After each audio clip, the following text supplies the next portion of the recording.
19 June নদিয়ার কালীগঞ্জ বিধানসভার উপনির্বাচন। 1 ফেব্রুয়ারি হৃদরোগে আক্রান্ত হয়ে মৃত্যু হয় কালীগঞ্জের তৃণমূল বিধায়ক নাসিরউদ্দিন আহমেদের। তার মৃত্যুতে উপনির্বাচন হচ্ছে নদিয়ার কালীগঞ্জ বিধানসভায়। 19 জুন উপনির্বাচন, 23 জুন ফল ঘোষণা। পশ্চিমবঙ্গ, গুজরাট, কেরল ও পাঞ্জাবের 5টি বিধানসভা আসনে উপনির্বাচন হবে। 19 জুন নদিয়ার কালীগঞ্জ বিধানসভার উপনির্বাচন। বিস্তারিত জানবো, কথা বলবো আমাদের প্রতিনিধি রুমা পালের সঙ্গে। রুমা, কি জানতে পারছো? দেখো, 19 জুন কালীগঞ্জ বিধানসভার উপনির্বাচন এবং অবশ্যই 23 জুন হচ্ছে ফল প্রকাশ। এবং এই উপনির্বাচন হবে বলেই কিন্তু বেশ কিছুদিন আগে থেকেই ভোটার তালিকা সংশোধনের কাজ শুরু হয়েছিল।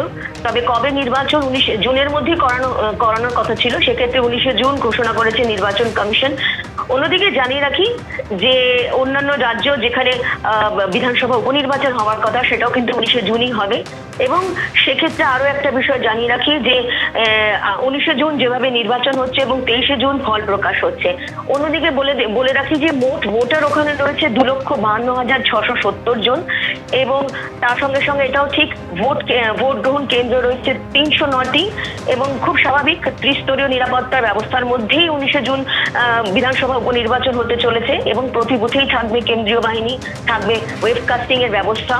এবং যেহেতু বছর ঘুরলেই পরবর্তীতে বিধানসভা নির্বাচন রয়েছে, সেক্ষেত্রে কিন্তু এই উপনির্বাচন অবশ্যই খুবই গুরুত্বপূর্ণ। এবং কালীগঞ্জে উপনির্বাচন যে হচ্ছে সেক্ষেত্রে কিন্তু ভোটার তালিকা সংশোধন যে এবার হয়েছে, সেটা কিন্তু নতুন করে আবার ভোটার তালিকা সংশোধন হয়েছে। কিন্তু আরো একবার বলে দিই, যেহেতু ভোটার তালিকা নিয়ে বেশ কিছু দিন ধরেই কিন্তু রাজনৈতিক তরজা চলছিল এবং ভুতুড়ে ভোটার থেকে শুরু করে বিভিন্ন একাধিক অভিযোগ রয়েছে, সেক্ষেত্রে কিন্তু নির্বাচন কমিশন একের পর এক কিন্তু সেই ব্যবস্থা নিয়েছে। এবং যাতে নির্ভুল ভোটার তালিকা তৈরি হয়, নির্ভুল ভোটার তালিকার সাথে সাথে যাতে মানুষ ফ্রি অ্যান্ড ফেয়ার ইলেকশন হয়, সেক্ষেত্রেও কিন্তু নির্বাচন কমিশন নজরে রেখেছে। সেক্ষেত্রে কিন্তু 19 জুন যে উপনির্বাচন হতে চলেছে কালীগঞ্জে, সেটাও কিন্তু একটা বলা যেতে পারে যে এই যে নির্বাচন কমিশন যে ব্যবস্থা গ্রহণ করেছে, সেটা কতটা ফলপ্রসূ হয় সেটার দিকে কিন্তু সব থেকে বড় প্রশ্ন। তবে এটা ঠিক 23 জুন ফল প্রকাশ হবে। এবং যেহেতু 26-এ গিয়ে বিধানসভা উপনির্বাচন, সেক্ষেত্রে এই যে নির্বাচন, এই উপনির্বাচন কিন্তু খুবই গুরুত্বপূর্ণ রাজনৈতিক দিক দিয়ে। এবং অন্য দিক দিয়ে ইলেকশন কমিশনও চাইছে যাতে নির্ভুল ভোটার তালিকার মধ্যে দিয়ে কোনো অভিযোগ যাতে না আসে। একের পর এক কিন্তু তারা বৈঠক করছেন।